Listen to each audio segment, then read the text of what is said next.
अस्सलामु अलैकुम वरहमतुल्लाहि वबरकातुहू। मुहतरम नाज़रीन सामीन, आज हम आप लोगों को बतला देंगे जिस औरत का हमल न ठहरता हो उसके लिए कौन सा मुजरब और तेज़ असर तावीज़ है, और दूसरा जिस औरत के पेट में बच्चा गिर जाता हो उसके लिए बेहतरीन तावीज़ बतला देंगे जिससे ये शिकायत दूर हो जाएगी। और तीसरा हमल की हिफाजत के लिए बतला देंगे। अगर किसी औरत का हमल गिरता रहता है या बच्चा मरा हुआ पैदा होता है या पैदा होकर मर जाता हो तो इस शिकायत के लिए भी आपको आयत शरीफा बतला दी जाएगी, जिसकी बरकत से अल्लाह ताला इन चीज़ों से आपको महफूज रखेंगे। सबसे पहले जिस औरत का हमल न ठहरता हो तो उसके लिए क्या करना है। इस शिकायत के लिए आपको ये कलिमात जो आप सामने देख रहे हैं बिस्मिल्लाहिर्रहमानिर्रहीम से लेकर बरहमतिका या अर्रहमान रहीम तक लिखने हैं, और इनको मोम जमा करके लंबी दूरी से इतना नीचे डाले कि ताबीज़ पेट पर पड़ा रहे, तो इंशाअल्लाहुल अज़ीज़ बहुत जल्द तेज़ असर पाएंगे। उसके बाद जिस औरत के पेट में बच्चा गिर जाता है तो उसके लिए चाहिए कि एक सफ़ेद कागज़ लेना है और ये कलिमात लिख लेने हैं जो आपकी स्क्रीन पर आ रहे हैं बिस्मिल्लाहिर्रहमानिर्रहीम से लेकर वला कुव्वता इल्ला बिल्लाहिल अलिय्यिल अज़ीम तक, यहाँ तक लिखने हैं।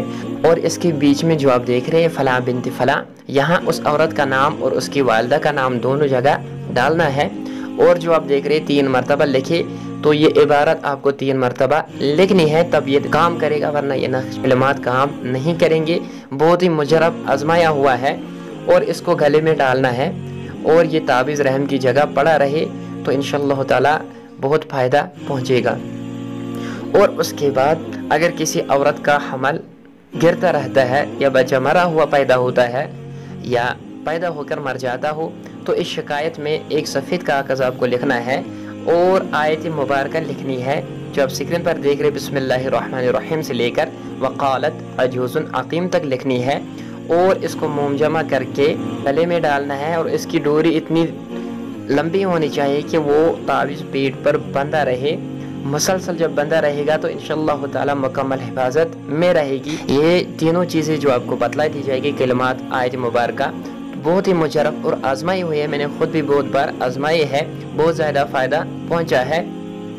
और एक दोस्त के कहने पे ये चीज़ें आपको बतला दी गई, उन्होंने कहा था कि ये चीज़ें बतला दी जाए। मैंने सोचा क्यों ना सबको फ़ायदा पहुँचे, तो अल्लाह ताला हमें हर शर से महफूज फरमाए, आमीन।